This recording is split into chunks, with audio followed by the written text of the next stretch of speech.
ஹுசைனை பின்பற்று, ஹுசைனை பின்பற்று, கர்பலாவின் குரல் பின்பற்று.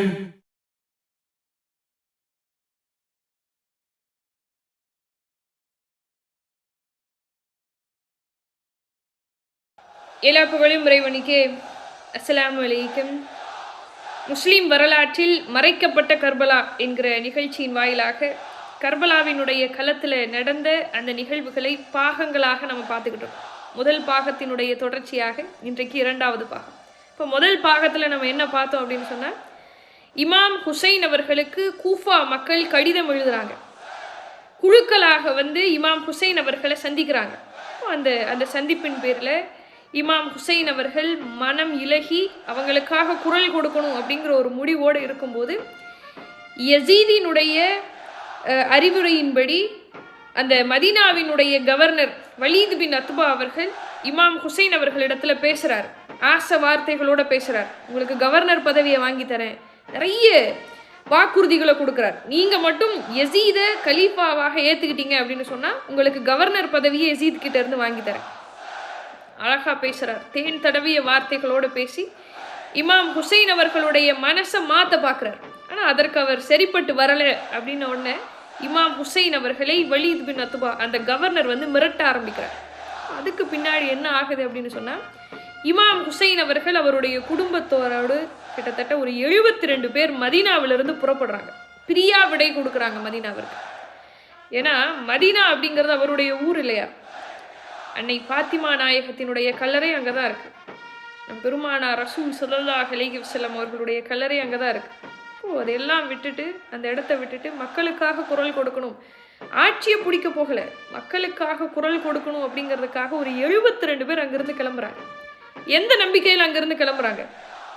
கூஃபா மக்களெல்லாம் 1000க்கும் அதிகமான கடிதங்களை எழுதி குவிச்சாங்களே, அந்த நம்பிக்கையில் இங்கேருந்து போகிறாங்களா? எல்லாம் வல்ல அல்லாஹுவை மட்டும் நம்பி அந்த 72 பேர் அங்கிருந்து போகிறாங்க. ஏன்னா கிட்டத்தட்ட 700 கிராமங்களை கட்டி ஆண்டு கொண்டிருக்கக்கூடிய யசீதினுடைய படையை எதிர்த்து குரல் கொடுக்கணும் அப்படின்னு சொன்னால் அல்லாஹ் மட்டும்தான் அவங்களுக்கு துணை அப்படிங்கிற அந்த நம்பிக்கையோடு 72 பேர் அங்கிருந்து போகிறாங்க.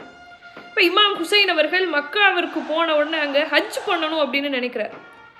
இப்போ அந்த சமயத்தில் அவருக்கு தெரியுது, அவரை கொல்வதற்காக 30 பேர் மாறு வேடத்தில் அங்கே வந்திருக்கிறாங்க அப்படிங்கிறத தெரிஞ்ச உடனே இமாம் ஹுசைன் அவர்கள் என்ன பண்ணுறாங்க, ஹஜ் செய்யணுங்கிற எண்ணத்தை உம்ராவாக மாற்றி கொண்டு அங்கேருந்து கிளம்புறாங்க. கூஃபாவை நோக்கி புறப்படுகிறார். அவர் கூஃபாவை நோக்கி புறப்படக்கூடிய அந்த காலம் எப்படி இருந்திருக்கு அப்படின்னு சொன்னால், கடுமையான வெப்ப காலமாக இருந்திருக்கு. ரொம்ப வெயில் அடிச்சுட்டு இருந்திருக்கு. அதை கூட ஒரு கவிஞர் இப்படி அதை வர்ணிச்சிருப்பார். ஏன்னா பறவைகள் கூட கூட்டை விட்டு வெளியே வருவதற்கு அஞ்சக்கூடிய வெயில், பசுமையான மரங்கள் கூட பட்டமரமாகிவிடும், அந்த அளவுக்கு வெயில் அடிச்சிருக்கு. இப்போ அந்த வெயில் காலத்தில் அந்த பாலைவன சுடு மணலில் கொஞ்சம் கூட அந்த வெயிலை பொருட்படுத்தாமல் அவர் அந்த பயணத்தை மேற்கொண்டிருக்கிறார். யோசிச்சு பாருங்க, கொஞ்சம் அதிகமாக வெயில் அடித்தா நம்ம என்ன பண்ணுவோம், பக்கத்தில் இருக்கிற கடைக்கு கூட போகிறதுக்கு அப்புறமா போய்க்கலாம் அப்படின்னு நினைப்போம்.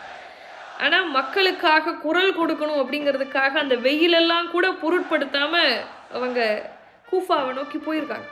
இப்போது அந்த 72 பேர் இருக்காங்க இல்லையா, அதில் யாரெல்லாம் இருந்தா?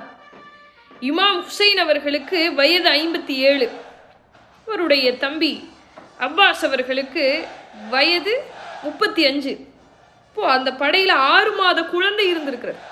போருக்கு போனாங்க அப்படின்னு சொன்னால் 6 மாத குழந்தை எடுத்துகிட்டு போக முடியுமா? 9 வயது, 11 வயது, 18 வயது இளைஞர்கள் இருந்திருக்கிறாங்க. வயது மூத்தவங்க கூட அதில் இருந்திருக்காங்க. இப்போ இப்படி 72 பேர் கூஃபாவை நோக்கி போகிறாங்க. இப்போ இருக்கிற மாதிரி இல்லை இல்லையா. அப்போல்லாம் ஒவ்வொரு இடத்துல தங்கி தான் போக முடியும். அப்போது அப்படி தங்கி போகும்போது ஒரு இடத்துல கூடாரம் அமைச்சு அங்கே எல்லாரும் தங்கி இருக்காங்க. அப்படி தங்கி இருக்கும்போது ஒரு 3 பேர் அந்த கூடாரத்தை கடந்து போகிறாங்க. ஒரு மக்ரீப் நேரத்தில் 3 பேர் அந்த கூடாரத்தை கடந்து போகிறாங்க. யார் அந்த 3 பேர் அப்படின்னா, ஒரு இளைஞன், அவருடைய மனைவி, அவருடைய தாயார். இப்போ அந்த இளைஞனுடைய பெயர் வஹாபி கல்வி அப்படின்னு ஜப்பார் அவர்கள் அதை குறிப்பிடுகிறார். அந்த வஹாபி கல்வி அவர்கள் அந்த கூடாரத்தை அப்படியே கடந்து போகிறார். அவருடைய தாயார் அந்த கூடாரத்துக்குள்ளே இருக்கக்கூடிய நம்முடைய இமாம் ஹுசைன் அவர்களை பார்க்குறாங்க. பார்க்கும்போது அவங்களுக்கு தெரியுது, ஒரு புனிதமான மனிதராக இருக்கிறாரு. அவங்க உள்ளுக்குள்ளே பார்க்குறாங்க, உள்ளுக்குள்ளே எல்லாரும் களைச்சு போயிருக்கிறாங்க. ஏன்னா நீண்ட நாள் பயணம் இல்லையா, எல்லாரும் தொடர்ந்து வந்துக்கிட்டே இருக்காங்க. அவங்களுடைய முகத்தில் ஒரு களைப்பு தெரியுது. இப்போ அந்த அம்மா என்ன சொல்கிறாங்க, அந்த மகன் வஹாபி கல்விக்கிட்ட யார் அவங்கள பார்க்கும்போது புனிதமான மனிதராக தெரிகிறார், உள்ளே இருக்கிறவங்கெல்லாம் களைச்சு போயிருக்கிறாங்க, யார் என்னன்னு விசாரிச்சுட்டு வாப்பா அப்படின்னு அனுப்பிச்சி வைக்கிறாங்க.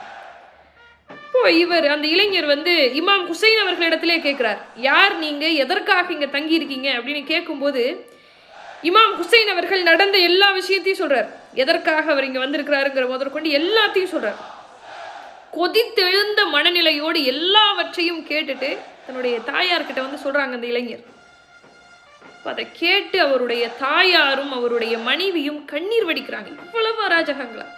உடனே அவங்க தாயார் அதை இப்படி சொல்கிறாங்க, நாம நம்ம ஊருக்கு போய் சொந்த பந்தங்களோடு ஒரு வாழ்க்கையை வாழ்வோம் இல்லையா, அதற்கு பேர் சிறந்த வாழ்க்கை இல்லை. இந்த புனித மனிதரோடு சேர்ந்து போரிட்டு நீ மடிஞ்ச அப்படின்னு சொன்னா அதுதான் உண்மையிலுமே சிறந்த வாழ்க்கை அப்படின்னு சொன்னதோடு மட்டுமல்லாமல் அந்த மகனுடைய கையை பிடிச்சிட்டு இமாம் ஹுசைன் அவர்களிடத்துல கொடுத்து இவரையும் போர்ல கலந்துக்க வைங்க அப்படின்னு சொல்லியிருக்காங்க. நாம் இந்த வரலாற்றை படிக்கும்போது கர்பலாவினுடைய அந்த போர் அப்படிங்கிறது மதங்களை கடந்தது அப்படின்னு நம்ம படிப்போம். ஏன் அப்படின்னா அதற்கு காரணம் இதுவும். அந்த வந்தார் இல்லையா அந்த இளைஞர், அவர் கிறிஸ்துவ மதத்தை சார்ந்தவர். மதங்களை கடந்து ஒரு சமூகத்திற்கு பிரச்சனை அப்படிங்கும்போது அங்கே குரல் கொடுத்துருக்குறாங்க. அப்படி பார்க்கும்போது வரலாறு சொல்லுகிறது, இந்த இளைஞனும் போரிட்டு அந்த போரிலே வீரமரணம் அடைந்திருக்கிறார். இப்படி இருக்கையில் என்ன ஆகுது, 72 பேர் கூஃபாவை நோக்கி அவங்களுடைய பயணத்தை மேற்கொள்ளுறாங்க. இப்படி மேற்கொள்ளும் போது யசீதினுடைய படை தளபதிகளில் ஒருவரான ஹுர் அப்படிங்கிறவர் ஒரு படையை திரட்டிட்டு வர்றார். நம்ம நினைக்கலாம் இல்லையா, கூஃபாவை நோக்கி இமாம் ஹுசைன் அவர்கள் போகிறார். கர்பலாவில் எப்படி போர் நடந்தது, ஏன் அப்படி நடந்ததுன்னா, இப்போ ஒரு ஹுர்ரினுடைய படை வருது இல்லையா, அவங்க இமாம் ஹுசைன் அவர்களுடைய அந்த 72 பேரை வழி மாறி விடுறாங்க. கூஃபாவை நோக்கி நீங்கள் போகக்கூடாது, வேற வழியில் போங்க அப்படின்னு சொல்லி அதை முடியாமல் அவங்க கிட்ட பேச்சுவார்த்தை நடத்தி இமாம் ஹுசைன் அவர்கள் பேசுகிறாங்க, நான் சண்டை போட போகலை, நான் போர் செய்ய போகலை, நான் எடுத்து சொல்ல தான் போகிறேன் அப்படின்னு எவ்வளவோ பேசி பார்க்குறாங்க. அறநெறி பேச்சுக்களை பேசி பார்க்குறாங்க, நான் எதுவுமே கேட்கல. அவங்க வழி மாற்றி விடுறாங்க. அவங்க கர்பலாவை நோக்கி அந்த 72 பேரும் பயணம் செய்கிறாங்க. இப்போ இந்த இடத்துல ஜபார் அவர்கள் ஒரு முக்கியமான நிகழ்வை பதிவு செஞ்சுருக்கிறார். இப்போ இமாம் ஹுசைன் அவர்களுடைய தலைமையில் இருக்கக்கூடிய 72 பேருக்கும் முஹர்ரம் 2ஆம் தேதி வரைக்கும் தேவையான உணவுப் பொருள்கள், தண்ணீர் எல்லாமே அவங்க கிட்ட இருக்கு, எல்லாமே அவங்க வச்சிருக்காங்க. ஆனால் எதிராளி இந்த ஹுர்ரினுடைய படை வந்தது இல்லையா, அவங்க கிட்ட தண்ணீர் இல்லை. இப்போ இமாம் ஹுசைன் அவர்கள் என்ன பண்ணுறாங்க, அங்கே இருக்கக்கூடிய படை வீரர்களுக்கு தண்ணீர் கொடுக்குறாங்க. படை வீரர்களுக்கு மட்டுமல்ல, அவங்களோடு இருக்கக்கூடிய ஒட்டகங்கள், குதிரைகள், இந்த விலங்குகளுக்கு கூட தண்ணீர் கொடுத்துருக்குறாங்க. அதுவும் எப்படி, தாகம் தணிகிற வரையில் அவங்களுக்கு தண்ணீர் புகட்டப்பட்டிருக்கிறது. இதுக்கப்புறம் என்ன ஆகுது அப்படின்னா, 2ஆம் தேதியிலிருந்து 10ஆம் தேதி வரைக்கும் 10 நாள், அந்த இடைப்பட்ட அந்த 8 நாளுமே பல முறை பேசி பார்க்குறாங்க. போர் வேண்டாம், நாங்கள் அறநெறியோடு தான் இங்கே வந்திருக்கிறோம், போர் செய்ய வரலை, சண்டை போட வரலை, நான் பேசத்தான் வந்திருக்கேன், ஆட்சி பொறுப்பெல்லாம் பிடிக்க நான் வரலை அப்படின்னு எவ்வளவோ பேசி பார்க்குறேன். இப்போ யூப்ரட்டிஸ் அப்படிங்கிற அந்த நதி பக்கம், அந்த நதி பக்கம் தான் கூடாரம் போடுறாங்க. நம்ம எல்லாருக்கும் தெரிஞ்சதான ஒரு போர் நடக்கிறது அப்படின்னு சொன்னால் நதி ஓரம் அந்த மாதிரி தண்ணி இருக்கிற இடத்துல தான் கூடாரம் அமைப்பாங்க. ஆனால் அப்படி அமைச்சும் கூட எதிராளியினுடைய கட்டளை என்னன்னா, ஒரு சொட்டு தண்ணி கூட அங்கேருந்து எடுக்கக்கூடாது. இவங்க எதிராளிக்கு எல்லா தண்ணியும் கொடுத்துட்டாங்க. இப்போ இவங்க கிட்ட இப்போ தண்ணியே இல்லை, தாகத்தோடு இருக்கிறாங்க. எவ்வளவோ பேசி பார்க்குறாங்க போர் வேண்டாம் அப்படின்னு சொல்லி, ஆனால் எதிராளி அதற்கு செவி சாய்க்கவே இல்லை. போர் நடந்தே தீரும் அப்படிங்கிற ஒரு யதார்த்தம். 72 பேரும் மொஃபாத்தாயிடுவாங்க, 72 பேரும் இறந்து போயிடுவாங்கிற ஒரு யதார்த்தமான நிலை இருக்கிறது.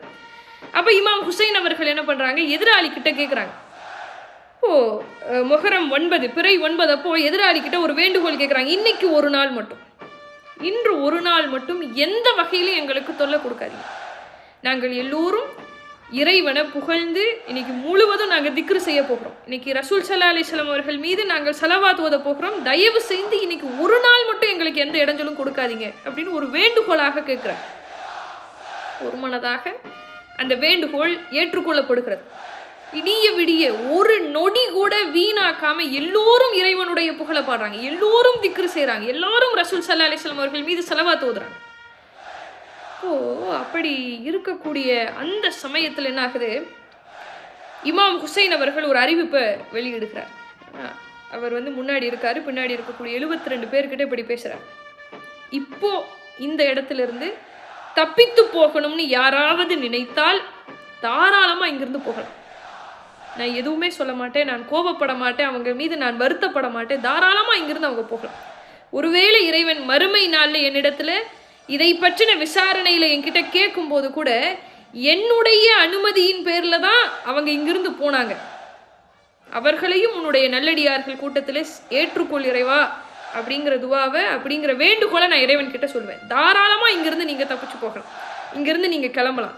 விளக்குகள் கூட அணைக்கப்படும் சொல்லி விளக்குகள் எல்லாத்தையும் அணைச்சிடறாங்க, லைட் எல்லாம் ஆஃப் பண்ணிடுறாங்க, நீங்க போகலாம் அப்படின்னு சொல்லி. சுப்ஹானல்லாஹ்.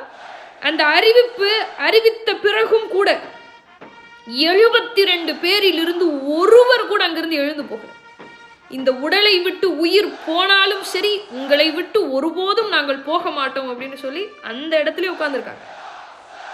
அதற்கு பின்னாடி இன்னும் சத்தத்தோட, இன்னும் உற்சாகத்தோட அல்லாஹ்வின் மீது திக்ரு செய்றாங்க, இன்னும் சத்தமா ரசூல் ஸல்லல்லாஹு அலைஹி வஸல்லம் அவர்கள் மீது ஸலவாத் ஓதுறாங்க.